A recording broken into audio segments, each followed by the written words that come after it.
আপনি যদি জান্নাতি মহিলা হতে চান, প্রথম নম্বরে আপনার কাজ হবে তাকে আনন্দ দেওয়া। সাররাতুহু ইদা নাযারা ইলাইহা সাররাতুহু, তাকে আনন্দ দেওয়া। সে যেভাবেই হোক, শ্বাসগোজ করে হোক, কথাবার্তা দিয়ে হোক, আবেগ অনুভূতি দিয়ে হোক, দরকার হয় কাকু দেবেন। কি অসুবিধা? কোনো অসুবিধা নেই। স্বামীকে যদি কাকু দেওয়া লাগে তাও দেবেন, ও যেন হাসে। 2 নম্বরে ইদা গাবা আনহা হাফিজাতুহু, যখন আপনার স্বামী বাইরে থাকবে ওই সময়টা নিজের শরীর, নিজের সম্ভ্রম, ইজ্জত আপনি হেফাজত করে রাখবেন। দুঃখজনক হলো সত্য যে এখন বিভিন্ন নেতারা ধরা পড়ছে, এদের নাকি রাতের বেলা ঘুম পাড়ানোর জন্য আলাদা মানুষ লাগতো। বলেন নাউজুবিল্লাহ। যারা এসে এদেরকে ঘুম পাড়াতো এরা কারো না কারো বউ। এই কথা বলেন না কেন? আমি নাম ধরি না সহজে, যা দেখতে পাচ্ছি বাধ্য হওয়া লাগছে এদের চরিত্রের বর্ণনা দিতে। এটা মানুষের চরিত্র বলে। নবীজি 3 প্রকার মানুষকে সবচাইতে বেশি লানত দিয়েছেন। তার 1 নম্বরে যারা বুড়ো জেনাখোর। আরে 15.5 বছরে আমার মনে হয় বুড়ো জেনাখোর বেড়ে গিয়েছিল। 75, 80, 85 বছর বয়স, শরীর চলে না, বাকিটা বললাম না। এরা কথা বলে না কেন? এখন বের হচ্ছে না। তারা সম্মানিত মানুষের জন্য তাদের নাম নিলাম না। কি চরিত্র আপনার! চেহারা দেখলে কাকের মতো মনে হয়, অথচ মুখের জেনা, হাতের জেনা, কলবের জেনার বাকি জেনা আমি নাই বললাম। এগুলো সব এখন বের হচ্ছে। কথা বলেন না কেন? যারা আপনাকে ঘুম পাড়িয়ে রাত 12টা, রাত 2টায় বাড়ি যেত, এরা কারো না কারো বউ। বলেন না কেন? এরা কোনদিন জান্নাত পাবে? ইদা গাবা আনহা হাফিজাতুহু, স্বামী যখন থাকবে না নিজেকে আপনি পরিশুদ্ধ করে রাখবেন। এটা জান্নাতি মহিলাদের নিদর্শন। এটা হাজারো মেয়ে লোকের ভেতরে পাওয়া যায় না। স্বামী বাইরে গেলে উল্টা পাল্টা মোবাইল নাম্বারে কল দিয়ে এমন এমন কথা বলে, সংসার ভেঙে যেতে শেষে বাধ্য হয়। কথা বলে না কেন ভাই? 3 নম্বরে বিশ্বনবী জানিয়েছেন ওয়াতুইনু আলা দীনি যাওজাতিহা, তোমার স্বামী যখন বাইরে দিনের কাজ করবে, এই মহিলা নেককার হলে তাকে সাহায্য করবে। আমার মনে হয় যতটুকু আমি দেখেছি, একামতে দিন যারা এদেশে কায়েম করতে চায় তাদের স্ত্রীগুলো অন্তত এটা একটু মেনে চলছে। আর বাকি যেই বলেন, সে পীর হোক আর ক্ষীর হোক আর আলেম হোক, অধিকাংশ যারা একামতে দিনের এই কনসেপ্টটা নিজের ভেতরে আনতে পারে না, তাদের পরিবারে 100 ভাগে 98 ভাগ অশান্তি। আপনি খোঁজ খবর নিয়ে দেখবেন। আমি যতটুকু পেয়েছি এটা বললাম। সম্মানিত মা বোন যারা এসেছেন, আপনার স্বামী যদি মানব কল্যাণমূলক কোনো কাজে থাকে, যদি দিনের কাজ করে, দিন প্রচারে, দিন প্রসারে, দিন কায়েমে, যে কাজেই থাকবে, আপনি তাকে খাদিজার মতো সাহায্য করবেন। এক কথা বলেন না কেন? কিয়ামতের ময়দানে খাদিজাতুল কুবরাকে যেমন জান্নাতের দরজাগুলো ডাকতে থাকবে, আপনাকেও না নিয়ে যাবে না। তার জীবনী পড়লাম গভীর রজনীতে, হযরতে খাদিজাতুল কুবরা রাদিয়াল্লাহু তাআলা আনহা দরজার সাথে হেলান দিয়ে ঘুমিয়ে আছেন। মুহাম্মদ রাসূলুল্লাহ আসলেন, একটা মাত্র ডাক দিয়েছেন, খাদিজা। দরজা খুলে গেছে। ডাক দিয়ে বলে, স্ত্রী এত রাত হয়ে গেছে, ঘুমাওনি? হযরতে খাদিজা বলে, হে রাসূল, আপনি দিনের দাওয়াত নিয়ে বাইরে থাকেন, 24 ঘন্টা আমি আতঙ্কে থাকি, কাফেররা না জানি কি আপনার উপরে কি করে ফেলে। যতক্ষণ বাড়িতে না আসেন আমার ঘুম হয় না। এরপরও যদি আমার ঘুম লেগে যায়, চিন্তা করি আমি আরামের বিছানায় ঘুমাবো। আপনি দিন প্রচারে, দিন প্রসার করে এসে রাতের বেলা আমাকে ডাক দিতে দিতে হয়রান হয়ে যাবেন, আপনি কষ্ট পাবেন দাঁড়িয়ে থাকতে। এজন্য আমার কষ্ট হলেও আমি এই জানালা দরজার সাথে লাগিয়ে নিজের পিঠকে হেলান দিয়ে ঘুমাই। নবীজি হযরতে খাদিজাকে বুকের ভেতরে জড়িয়ে নিলেন, কপালে গালে চুমা দিলেন, ডাক দিয়ে বললেন, খাদিজা, আগামী দিন থেকে এরকম আর করবা না। খাদিজাতুল কুবরা ওই দিন নবীজিকে বলেছিলেন, হে আমার স্বামী, আমি একটা বিষয়ের গ্যারান্টি চাই। কি বিষয়? কবরে আমাকে যখন রাখা হবে, আমি আপনার মুখ থেকে কবরের বর্ণনা শুনেছি। পৃথিবীর থেকে বিদায় নেওয়ার পর জান্নাত জান্নাতে যাবার আগ পর্যন্ত ভয়ঙ্কর একটা জায়গার নাম কবর। আপনি আমাকে আজকে একটু কথা দেন, কবরে দেওয়ার পরে যে ফেরেশতা আসবে তাদের যে প্রশ্নের উত্তর, এটা আমি খাদিজা আমি দিতে পারবো না, আমার নিজের প্রতি নিজের বিশ্বাস নেই, আপনি এই জবাবটা নিজে দিয়ে দেবেন। নবীজি বললেন আদম থেকে শুরু করে পর্যন্ত কেউ কারো কবরে জবাব দিয়ে দেয়নি, এটা আমি পারবো না। আপনি একটু লক্ষ্য করেন, এখানে নবীজি বললেন কি আদম থেকে শুরু করে পর্যন্ত কেউ কারো কবরে জবাব দিয়ে দেয়নি, এটা আমি পারবো না।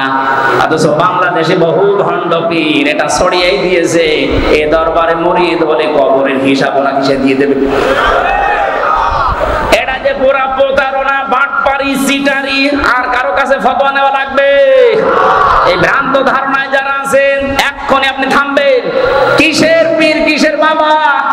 নবীজি নিজে তার স্ত্রীকে গ্যারান্টি দিতে পারছেন না।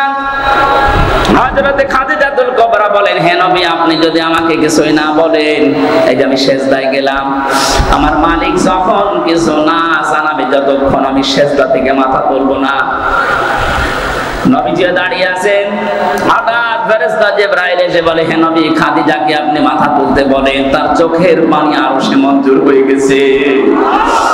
আল্লাহ রাব্বুল আলামিন নিজে আপনাকে অর্ডার দিয়েছেন খাদিজার প্রশ্নের জবাব আপনি দিয়ে দেবেন। নবীজি বললেন, কি বলো জিবরাইল, আমি আজ পর্যন্ত কোনদিন এই ব্যবস্থা কারো পক্ষে পাইনি, খাদিজার পক্ষে আল্লাহ দিয়েছেন, আপনাকে দেওয়া লাগবে। হযরতে খাদিজাকে ডাক দিয়ে বললেন, মাথা তোলো, তোমার চোখের পানি আরশে পৌঁছিয়ে গেছে, তোমার কবরের জবাব দেওয়া লাগবে না, আমি নিজে দিয়ে দেব তোমারটা। হযরতে খাদিজা ওই দিন বলেছিলেন, হে আমার স্বামী, আপনার জন্য এই ঘরটা আমি নয়েজ মুক্ত রাখি, শব্দ, গোলমাল, আওয়াজ এগুলো থেকে আপনাকে আমি শান্তিতে রাখি। ঘরে আসলে আপনার স্বামী বাইরে থেকে যখন আসবে ঘরটা আপনি শান্ত নির্মল করে দেবেন। খাদিজাতুল কুবরা এই কাজ করার কারণে তার জন্য আল্লাহ একটা জান্নাত ঘর বানিয়ে রেখেছেন। আপনি যদি আপনার স্বামী যখন বাইরে থাকবে কর্মজীবনে, দিনের কাজে, মানবতার কাজে, ভেতরে আসার সঙ্গে সঙ্গে যেন একটা স্বচ্ছ, নির্মল, শান্ত একটা ঘর উপহার পায়, আপনাকেও খাদিজার মতো আল্লাহ একটা ঘর জান্নাতে বানিয়ে দেবেন। খাদিজা ওই দিন বলেছিলেন, হে রাসূল আমি আপনার কাছে জানতে চাই, আপনার যে জুব্বা মোবারক আছে এইটা দিয়ে আমার কাফন বানাবেন। ঠিক আছে, এটা তো আমার আন্ডারে, আমি দিয়ে দিলাম। 2 নম্বরে আপনি আমার কবরের ভেতরে একটু গড়াগড়ি করবেন, কারণ আমি জানি আপনার শরীর যেখানে লাগবে ওখানে জাহান্নামের আগুন পৌঁছাবে না। বিশ্বনবী তার ইন্তেকালের পরে 3 দিন পরে দেখা যাচ্ছে খাদিজার ইন্তেকাল হয়ে গেল। মুহাম্মদ রাসূলুল্লাহ নিজে তার জুব্বা মোবারক দিয়ে কাফন বানিয়ে দিলেন, কবরের ভেতরে নিজে একটু গড়াগড়ি দিলেন, নিজের হাতে খাদিজাকে কবরে শায়িত করার পরে উপরে মাটি দিয়ে সাহাবায়ে কেরাম বলে, হুজুর আপনি যাবেন না। নবীজি বলেন, সাহাবীরা তোমরা চলে যাও, খাদিজার সাথে আমার কিছু কথা দেওয়া আছে। কিছুক্ষণ ফেরেশতা এসে বলে, মান রাব্বুকা ওয়া মান নাবিয়্যুকা ওয়া মা দীনুকা। উপর থেকে মুহাম্মদুর রাসূলুল্লাহ ডাক দিয়ে বলছে, ফেরেশতারা থামো, খাদিজাকে প্রশ্ন করার দরকার নেই। খাদিজার আল্লাহ আমার ওই আল্লাহ, খাদিজার ধর্ম আমার ওই ধর্ম, আর খাদিজার নবী আমি নবী, নিজেই বলছি মুহাম্মদুর রাসূলুল্লাহ। খুলনাবাসী, আমি আগেই বলেছি এটা আমার বিভাগ। বাংলাদেশে 8টা বিভাগের চাইতে বিভাগের মানুষকে এমনিতে একটু মানুষ হিসাবে ভালোবাসি বেশি। এই বিভাগের নারী পুরুষ আমার কাছে সবচেয়ে বেশি আপন। বড় আশা নিয়ে, বড় ভরসা নিয়ে বলছি, আপনি দেখতে পাচ্ছি আপনি জাহান্নামী হয়ে যাচ্ছেন। অতঈনু আলা দীনি যাওজাতিহা। 3 নম্বরে নবীজি বললেন, ওই মহিলাকে আল্লাহ জান্নাতে পৌঁছিয়ে দেবে যে মহিলা তার স্বামীকে দ্বীনের পথে চলার জন্য, দ্বীন কায়েমের জন্য সাহায্য করে, উৎসাহ দেয়। অথচ এরকম মহিলা এখন পাওয়া যাচ্ছে না, কথা বলেন ঠিক কিনা? হয়তো আজকেও যশোরে আমার মাহফিল ছিল দিনের বেলায়, জোহরের সময় চৌগাছাতে একটা মেয়ে ফতোয়া দিয়েছে, প্রশ্ন দিয়েছে যে নারী পুরুষের একামতে দ্বীনের কাজ করা লাগবে, কোথায় আছে? কোথায় আছে মানে সূরা তাওবার 71 নম্বর আয়াত তার দলিল। নারী হোক আর পুরুষ হোক, যে যেই স্থানে আছে ওখান থেকে একামতে দ্বীনের কাজ করা নামাজ রোজার মতো ফরজ, বরং তার চাইতেও বড় ফরজ। একামত করতে গিয়ে নবীজি নামাজ ছেড়ে দিয়েছিলেন 4 ওয়াক্ত, রোজা ছেড়ে দিয়েছিলেন বদরের 8 রমজান। এক কথা বলছেন না কেন? দিন কায়েমের জন্য নবীজি যদি নামাজ ছেড়ে দিতে পারেন, কাজা করতে পারেন, রোজা ছেড়ে দিতে পারেন, তাহলে নামাজ রোজার চাইতে এটা আপনার জীবনে আরো গুরুত্বপূর্ণ কাজ। এটা শুধু নারীর জন্য, পুরুষের জন্য না। ওয়াল মুমিনুনা ওয়াল মুমিনাতু বা'দুহুম আউলিয়াউ বা'দ। এখানে মুমিন নারী, মুমিন পুরুষ দুইজনের কথাই আছে। সুতরাং যারা নিজের স্বামীকে ইসলাম কায়েমের জন্য আপনি উদ্বুদ্ধ করবেন, সাহায্য করবেন, ছাড় দেবেন, তাকে সময় দিয়ে দেবেন, আল্লাহ আপনার জান্নাতের 8টা দরজা নিজে খুলে রাখবে। বলেন সুবহানাল্লাহ। 5 না 4 নম্বরে, স্বামী যতক্ষণ বাইরে থাকবে স্বামীর সম্পদ এবং স্বামীর সন্তান আপনি হেফাজত করে রাখবেন। আজ হাজারো মেয়ে লোক স্বামী বাড়ি থাকে না, সন্তানের হাতে মোবাইলটা দিয়ে উনি সারা দিন নিজে সিরিয়াল দেখতেছে। না, এরকম মহিলা আমরা চাই না। আমরা চাই খাদিজাতুল কুবরার মতো, যিনি ফাতেমা তৈরি করবে। কথা বলেন। যিনি উম্মে কুলসুম তৈরি করবে, যিনি রুকাইয়া তৈরি করবে, এরকম মা আমরা ঘরে ঘরে দেখতে চাই। কথা বলেন ঠিক কিনা? 5 নাম্বার, ওই মহিলার জন্য আল্লাহ জান্নাতের দরজা খোলা রাখবেন যেই মহিলা স্বামী যেটা পছন্দ করে ওটা যদি জায়েজ হয় সে নিজে ওইটা পছন্দ করবে। এটা আসেনি।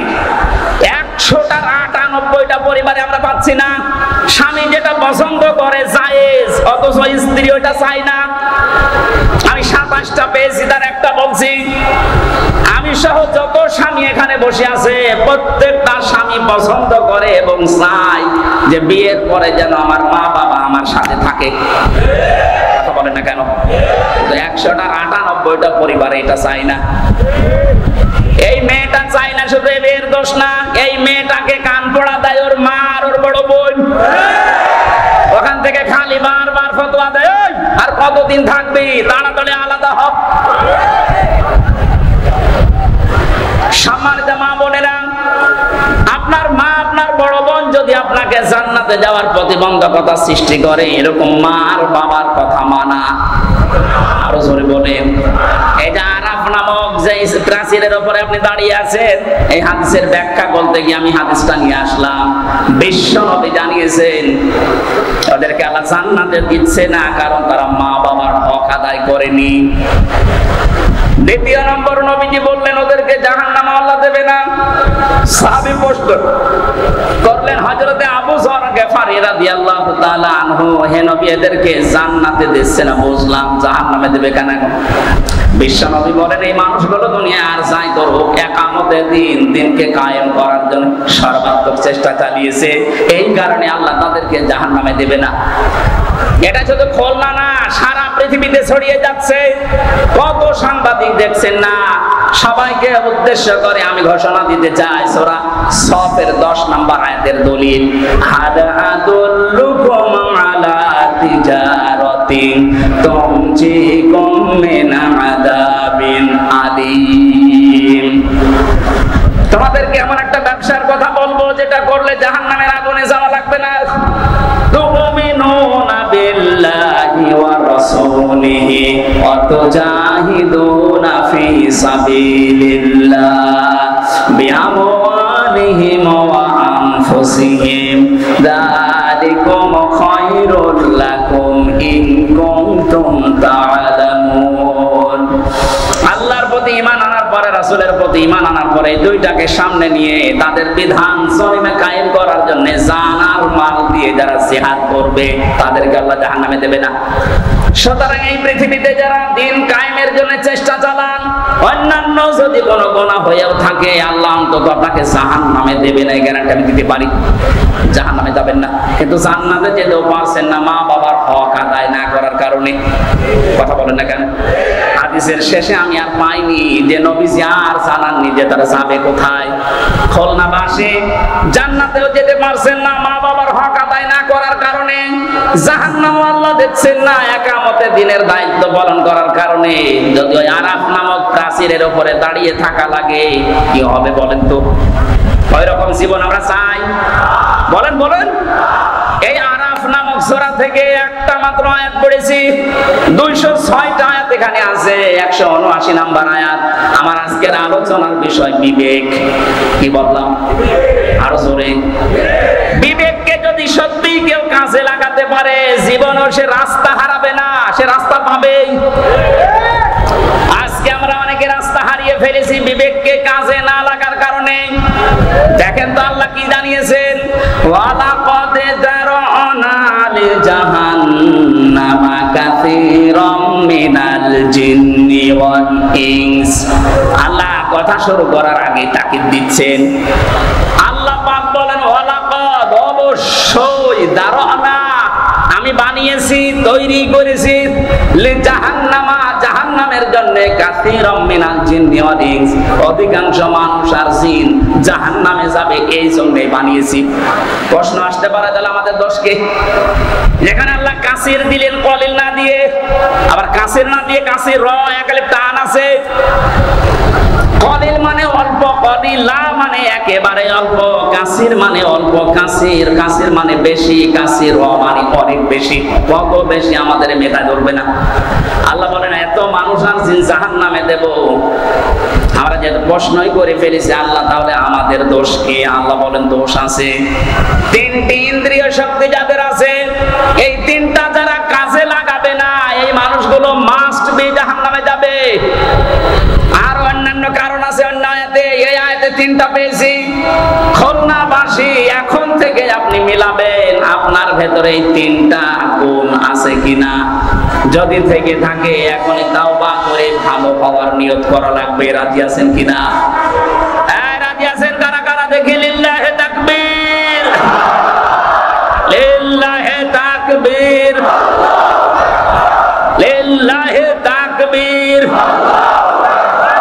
আলহামদুলিল্লাহ। ভাই আমরা এবার তিনটা কারণ বলছি, দেখেন আমার ভেতরে যদি থাকে আমি এখনই পরিবর্তন হওয়ার সিদ্ধান্ত নেব। এক নম্বরে লাহুম কুলুবুন লা ইয়াফকাহুনা বিহা, তাদের কলব আছে কিন্তু চিন্তা নেই, উপলব্ধি শক্তি নেই। তাদের যে হৃদয় আল্লাহ দিয়েছেন, এই মানুষগুলো চিন্তা ভাবনা করে না হৃদয় দিয়ে। তাদের বিবেক আল্লাহ দিয়েছেন, বিবেকটা কাজে লাগায় না। আমি যে প্রথমেই বললাম, মানুষ যদি বিবেক কাজে লাগাতে পারে সে কোনোদিন রাস্তা হারিয়ে ফেলবে না। আজ এই জাতি রাস্তা হারিয়ে ফেলেছে শুধু বিবেকটা কাজে না লাগার কারণে। 2006 সালে এই পৃথিবীর ইতিহাস যারা পাল্টিয়ে দিয়েছে, 28 অক্টোবরে এই দৃশ্য দেখার পরে তামাম পৃথিবী হতভম্ব হয়ে গেল। এরপরও আমাদের বিবেকটা কাজে লাগলো না। আপনি চিন্তা করতে পারেন, একটা জীবিত মানুষকে পিটিয়ে হত্যা করার পরে তার লাশের উপর একটা মানুষ ড্যান্স দেয়, আর তারা এখন মানবতার বলি উড়াচ্ছে। 7 সালে আমি তখন ম্যাট্রিক পরীক্ষা দেই, আসছিলাম সিরাজগঞ্জ থেকে। রাস্তার মাঝে দেখলাম একটা মরা কুকুর পড়ে আছে। ড্রাইভার গাড়ি চালিয়ে না দিয়ে বাম দিয়ে ঢুকিয়ে দিল। গাড়ি একটু ঝাঁকি দিয়েছে, ডাক দিয়ে বললাম, ড্রাইভার সাহেব আপনি কি করলেন? এখন এটা উল্টিয়েছে তো গাড়ি।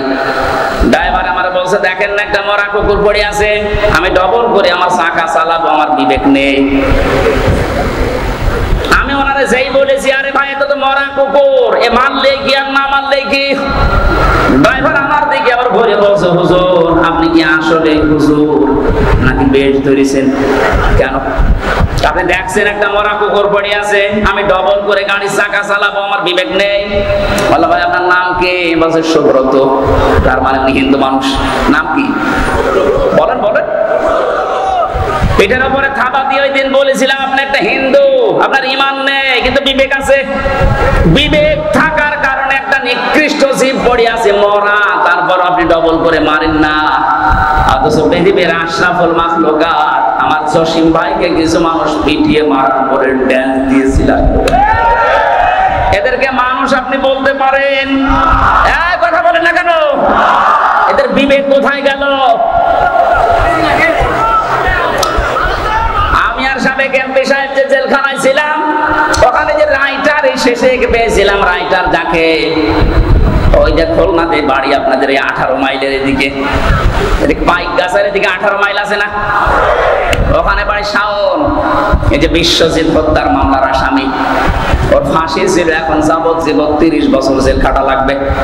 মাঝে মাঝে নাম লিখতে আসতো, গণনা করার সময় বলতাম যে ভাই আপনি কেস করলেন কি করে?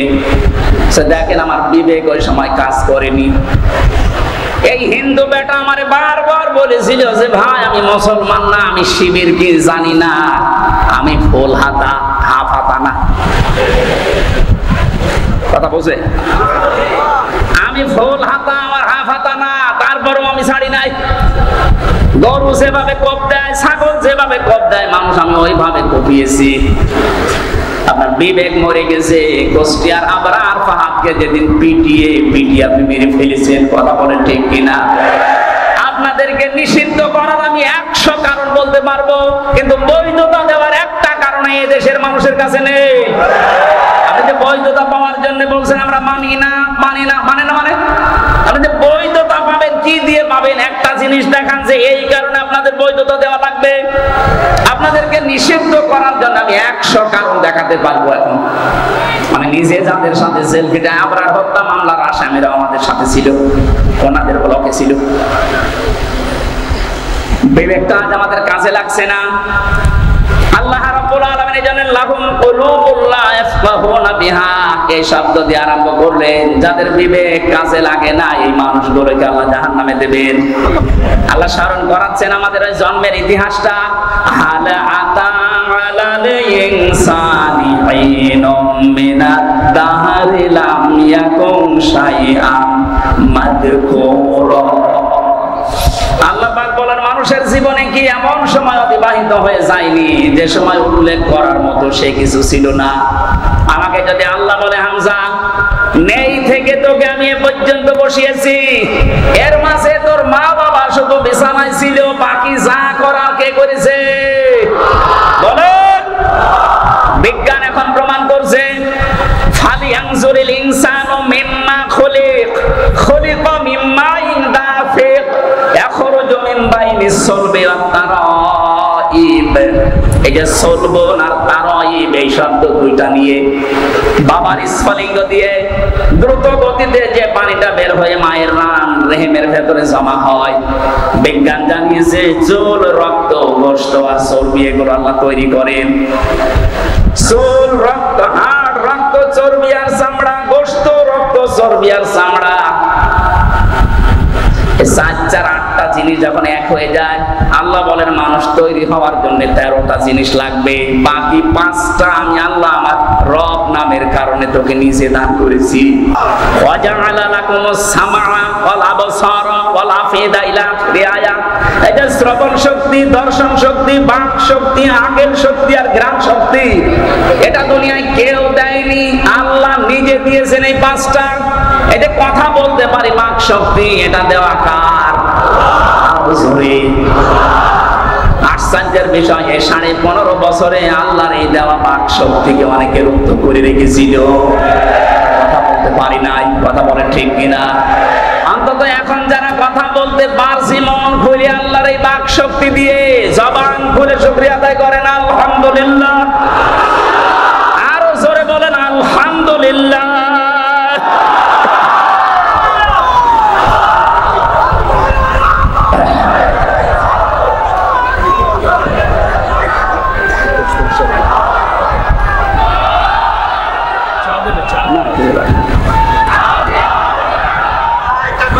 বসেন ভাই।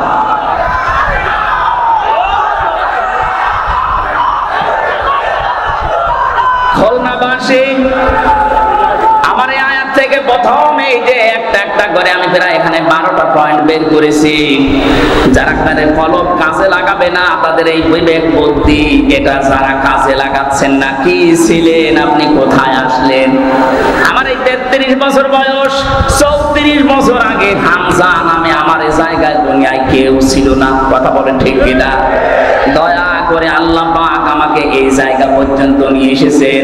আমার বিবেকটাকে একবারও কাজে লাগছে না যে আমি কোথায় ছিলাম আর কোথায় এলাম। যে মানুষগুলো জাহান্নামে যাবে, এই মানুষগুলো বিবেক কাজে না লাগার কারণে জাহান্নামের দরজা যখন ফেরেশতা দারওয়ান মালিক দাঁড়িয়ে আছে, হাত্তা ইদা জাউহা ফুতিহাত আবওয়াবুহা وقال لهم خزنتها ألم يأتكم رسل منكم يتلون عليكم آيات ربكم وينذرونكم لقاء يومكم هذا বলেন আল্লাহু আকবার। খুলনাবাসী জাহান্নামে যখনই মানুষকে নিয়ে যাওয়া হবে, দরজা খোলা হবে, প্রবেশ করি আবার দরজা তালা লাগিয়ে দেওয়া হবে। এটা আমি জেলখানায় যাওয়ার পরে আয়াতটা আমি উপলব্ধি করতে পেরেছি।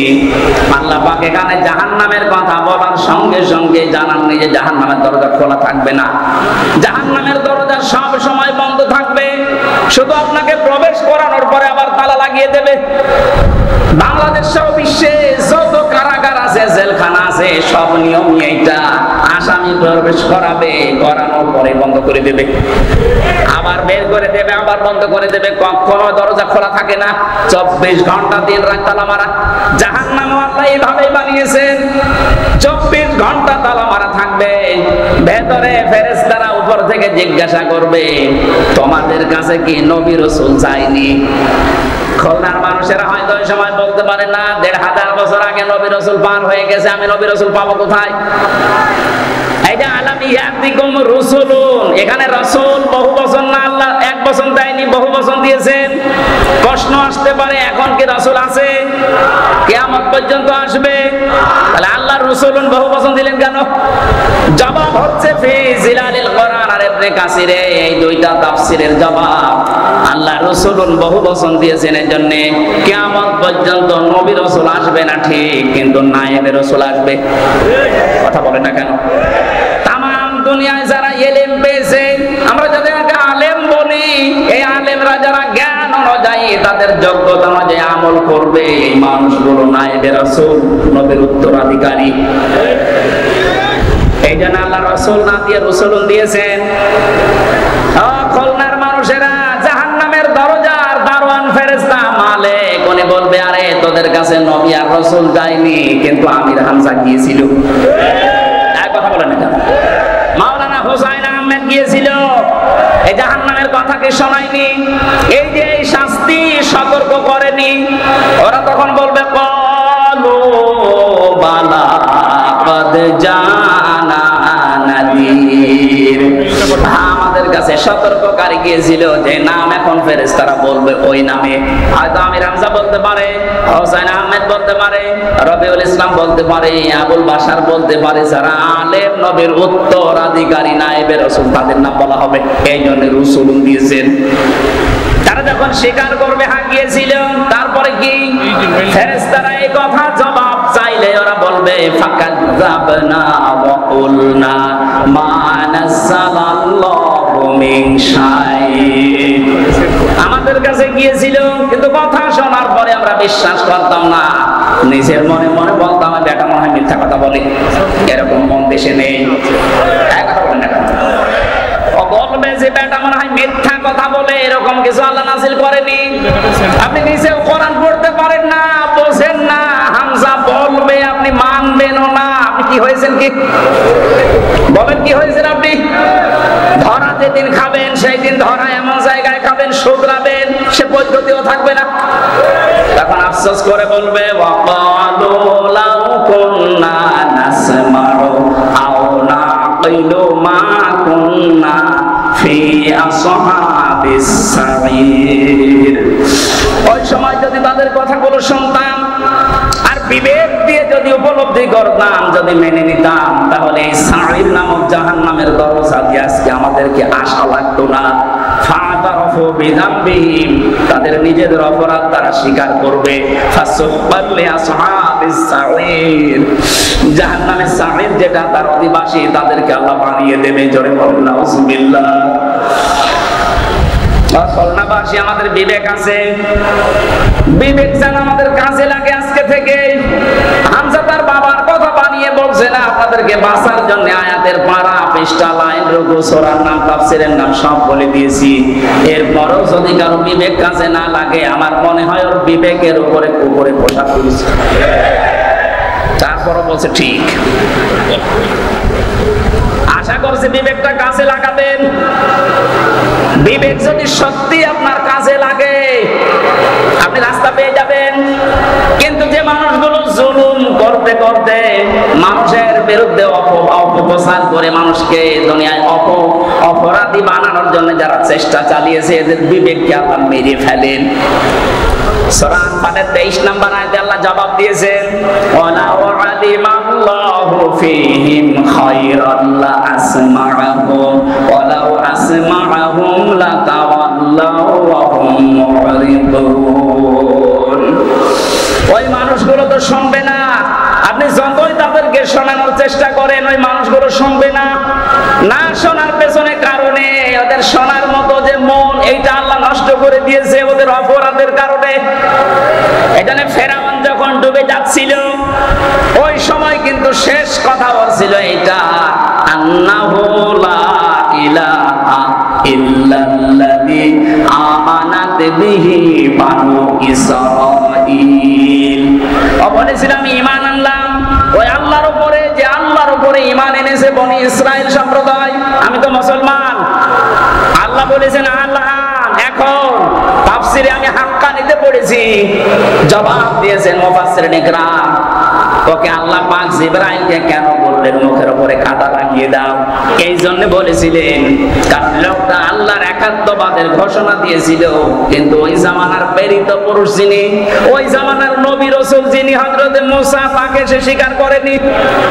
বাংলাদেশে আমি আয়াতটা মিলিয়ে দেখলাম অনেকের জীবনের সাথে মিলে যাচ্ছে। ফেরাউন ঘোষণা দিয়েছিল আল্লাহর কার, বলেন বলেন, কিন্তু ওই জামানার প্রেরিত পুরুষ যিনি তার ঘোষণা সে দেয়নি। ও যদি বলতো লা ইলাহা ইল্লাল্লাহ মুসা কালিমুল্লাহ, আল্লাহরে মাফ করে দিত, কিন্তু আল্লাহর ঘোষণা দিয়েছে। আজও বাংলাদেশের দিকে তাকান, অনেক নামধারী মুসলমান এখানেও বসে আছে, তারা আল্লাহর ঘোষণা দেয়, আল্লাহর হুকুম মতো নামাজ পড়ে, রোজা রাখে, হজ করে, দান সাদকা করে। এই যে চারটা কথা বললাম এগুলো হুকুম কার? আরো জোরে, এগুলো কি একটাও রাসূলের হুকুম? বলেন না কেন? নামাজ পড়ে, রোজা রাখে, হজ করে, দান করে, হুকুম কার? আল্লাহর বিধান হয়তো মানে, কিন্তু এই জামানার যিনি প্রেরিত পুরুষ, কিয়ামত পর্যন্ত যিনি নবী আর রাসূল, তার রিসালাতের ঘোষণা যখন দিতে বলা হয় তার জীবন মানার কথা, তখন বলে না এটা রাজনীতি। আল্লাহর কসম আপনারও মরণ হবে ফেরাউনের মতো। ও যদি আমার আল্লাহর ঘোষণা দিয়ে রিসালাতের ঘোষণা না দিয়ে মারা যায়, ওকে আল্লাহ যদি বলে তোর ঈমান নসিব হবে না, এখন কেন? আপনিও যারা এই দেশে আছে বহু মানুষ আমরা দেখতে পাচ্ছি বলে আমরা কি নামাজ পড়ি না, রোজা রাখি না, হজ করি না, দান সাদকা করি না, করেন। এই হুকুম কার? বলেন বলেন। কিন্তু এই জামানার প্রেরিত পুরুষকে মুহাম্মদ রাসূলুল্লাহ তার জীবনের 23 বছরের জিন্দেগি নবুয়তের, সেটার 13 বছর আপনি মানেন মক্কাটা, মদিনার 10 বছর বলতে গেলে আপনার কাছে রাজনীতি মনে হয়। আপনার মরণ হবে ফেরাউনের মতো। বিবেক কেন কাজে লাগে না?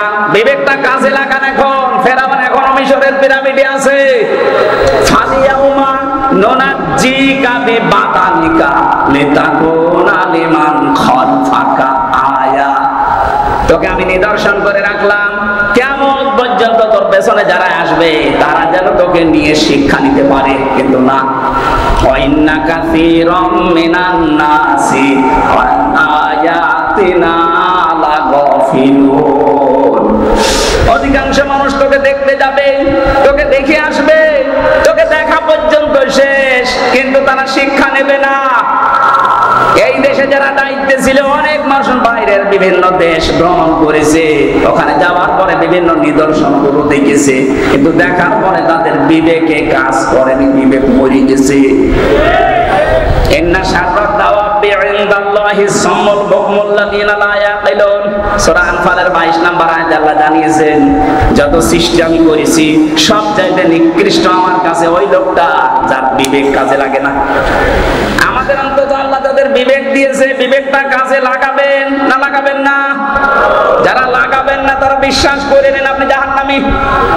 আলাহুম আয়ুনুল লা ইউবসিরুনা বিহা আল্লাহ আমাদের চোখ দিয়েছে, যেটা দেখার দরকার ওইটা আমরা দেখি না, যেটা না দেখা দরকার ওইটা আমরা অনেকেই দেখছি। কথা বলে ঠিক কিনা?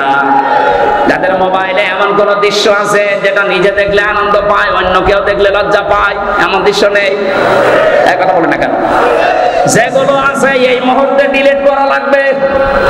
যেটা নিজে দেখলে আনন্দ পাচ্ছেন, অন্য কেউ দেখলে আপনি কষ্ট পান, লজ্জা পান, এই দৃশ্যটা হারাম, এটা এই মুহূর্তে ডিলিট করা লাগবে। কারা কারা ডিলিট করবেন হাত তোলেন তো দেখি আপনার মোবাইল থেকে। বলে দেন, এদিকে আসুন, নিয়ে আসুন তাড়াতাড়ি। ভিডিও ফাংশন দেখেন তো কি আছে, খোলেন তাড়াতাড়ি, খোলেন খোলেন। দাঁড়ান, আমার মাহফিল শেষ করে মোবাইল রাখছে, এটা রেখে দেন তো আমি দেখবো।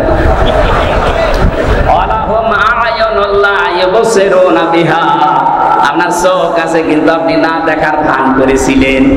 28 অক্টোবর আপনি দেখতেছেন, তারপরও দলীয় লোক কিছুই বলেননি। এই কথা বলেন এখন।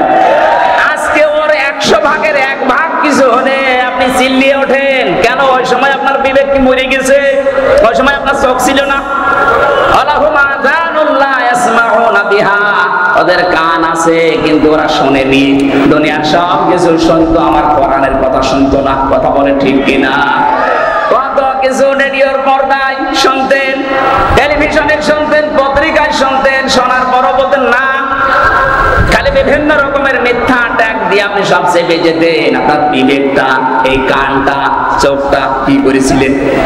এই 3টি ইন্দ্রিয় শক্তি যারা কাজে লাগায় না, উলাইকা কাল আনআম, আল্লাহ বলেন এগুলো মানুষ না, চতুষ্পদ জানোয়ার। বাবুহুম আগাল, তার চাইতেও নিকৃষ্ট। বলেন নাউজুবিল্লাহ।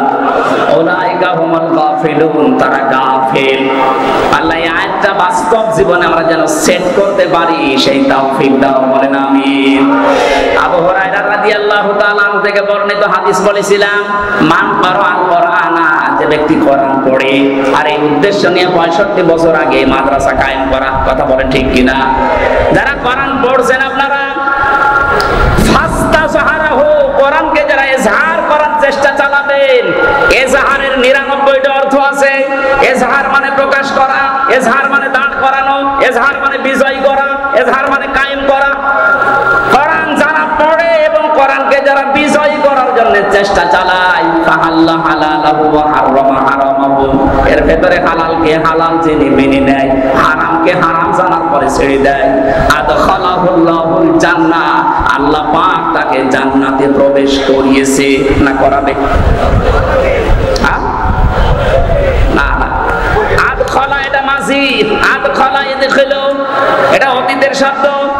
নবীজি বোঝাতে চেয়েছেন, কোরআনে কারীম যদি তোর দেশে কায়েম হয়ে যায়, বিজয় হয়ে থাকে, তাহলে কোরআনে কারীম বিজয় থাকলে হালালকে হালাল মানা, হারামকে হারাম মানা সহজ হবে। আজ কোরআন এই দেশে কায়েম নেই, এজন্য হালালকে হালাল জানার পরও আমরা অনেক কিছু মানতে পারি না। কথা বলে ঠিক কিনা? হারামকে হারাম জানার পরও আমরা অনেক কিছু ছেড়ে দিতে পারি না। এটা কোরআন কায়েম থাকলে, বিজয় থাকলে আপনি বাধ্য হবেন। এই জন্যই দরকার এইরকম মানুষগুলোকে কোরআন বুকে নিয়ে যেন সংসদে 151 জন যেতে পারে। এই ব্যবস্থা আমরা করে দিতে রাজি নেই। রেকর্ড হচ্ছে, আগামীতে এই 53 বছর তো আমরা দেখেছি, বাবা চালিয়েছে, স্বামী চালিয়েছে, চাচা চালিয়েছে, বাবু চালিয়েছে, ভাবি চালিয়েছে। এখন শুধু বাকি আছে এই কোরআন দিয়ে দেশ চললে কেমন দেখা যায়। কথা বলেন ঠিক কিনা? আমার জীবনের সবচাইতে বড় স্বপ্ন যে 56,000 বর্গ মাইল এটা দিয়ে চলছে। আল্লাহ যেন এটা দেখে মরার তারপরে তৌফিক দেন। যারা যারা চান এটা দিয়ে এই দেশ চলুক, একটু হাত তুলে আল্লাহকে দেখিয়ে দেন। লিল্লাহি তাকবীর। এই দাবি যদি আমাদের এই দেশের 18 কোটি মানুষের কাছে নাও পৌঁছায়, আরো সে পৌঁছে গেছে ইনশাআল্লাহ। আল্লাহ এর উদ্দেশ্য নিয়ে আমাদেরকে যেন মাফ করে দেন। আল্লাহুম্মা আমিন। লা ইলাহা ইল্লা আনতা সুবহানাকা ইন্নী কুনতু মিনাজ জালিমিন। লা হাওলা ওয়ালা কুওয়াতা ইল্লা বিল্লাহিল আলিয়্যিল আযীম। এই মোনাজাতটা বসে করেন, মোনাজাত বসে করেন, আমি মুসাফির মানুষ। রব্বানা যালামনা আনফুসানা ওয়া ইল্লাম তাগফির লানা ওয়া তারহামনা লানাকুনান্না মিনাল খাসিরিন। الخاسرين রব্বুল আলামিন খুলনা শিরোমণি ঐতিহাসিক এই ময়দানে 3 দিন ব্যাপী তোমার কোরআনের কথাগুলো হচ্ছে। সমাপনী দিবসে আমরা বিবেকের উপরে কিছু কথা বলার পর শোনার পরে হাত তুলেছি। রব্বুল আলামিন তুমি আমাদের বিবেককে কাজে লাগানোর তৌফিক দাও। এ বিশাল আয়োজনে যদি সওয়াব দিয়ে থাকো কোটি কোটি গুণে বাড়িয়ে দাও। এই আলোচনার সাথে এই মাহফিলের সাথে যারা যুক্ত আছে, যাদের মা বাবা নেই, আল্লাহ কবরগুলোকে সওয়াব পৌঁছিয়ে শান্তি বৃদ্ধি করে দাও।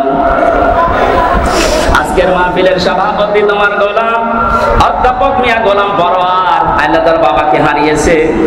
সন্তানের হাত নাকি তুমি ফেরত দাও না। তার অনেকগুলো ভাই বোন হাত তুলেছে। সন্তানদের ওসিলা করে মরহুম মিয়া আব্দুল হামিদকে মাফ করে দাও। তার কবরটা জান্নাতুল ফেরদাউস বানিয়ে দাও। আল্লাহ তাআলা ডাক্তার শেখ মহিউদ্দিন সাহেব কিছুক্ষণ আগে দোয়া চেয়েছে তার বাবার জন্য। মরহুম শেখ আকিজউদ্দিনকে তার স্ত্রী সহ কবরে আছেন, মাফ করে দাও। এ মাহফিলের সাথে যারা জড়িত, এ মাদ্রাসার দায়িত্বে যারা আছে, হযরতে ওমরের মতো তাদেরকে তুমি ক্ষমা করে দাও। সম্মানিত মা বোন যারা এসেছেন, এদেরকে তুমি খাদিজার মতো, আয়েশার মতো বানিয়ে দাও। অনেকে স্বামী সংসারে অশান্তিতে আছে, আল্লাহ তুমি তাদেরকে শান্তি দান করো।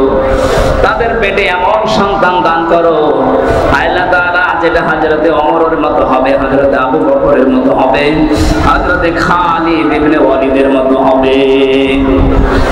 3টা বছর আমি জেলখানায়, আমি অসুস্থ হয়ে পড়েছি। আল্লাহ স্বাভাবিক হচ্ছে না শরীরটা। তোমার কাছে আমি ভিক্ষা চাই, আমার কণ্ঠ, আমার শরীর, আমার এলেমকে তুমি আগের অবস্থায় আবার ফিরিয়ে দাও। এই মাহফিলের সাথে যারা জড়িত আছে, যে যুবকদেরকে মা পেটে নিয়েছে, মায়ের পেট তুমি ধন্য বানিয়ে দাও। এই শিরোমণি এলাকায় মাটির নিচে যত মানুষ ঘুমিয়ে আছে, কোরআনের ইজ্জতে মাফ করে দাও। আগামীতে এই মাহফিলটা কোরআনের প্রচারের জন্য বিশাল আকারে কবুল করে দাও। আল্লাহুম্মা গফিরলি ওয়ারহামনি ওয়াহদিনি ওয়াফিনি ওয়ারযুকনি ইয়া রাব্বাল আলামিন। আল্লাহ মা বাবা যাদের বেঁচে আছে সহি সালামতে রাখো, সুস্থ রাখো। আমার সফর সঙ্গে মাওলানা হোসাইন তার বাবাকে হারিয়ে ফেলেছে ছোট বয়সে। আল্লাহ তার বাবার কবরটা তুমি জান্নাত বানিয়ে দাও। বারাকাল্লাহু লানা ওয়া লাকুম ফিল কোরআনিল আযীম। কখন কার কাছে আজরাইল আসে জানি না। যখনই আজরাইল আসবে একবার হলেও যেন পড়তে পারি লা ইলাহা ইল্লাল্লাহু মুহাম্মাদুর রাসূলুল্লাহ।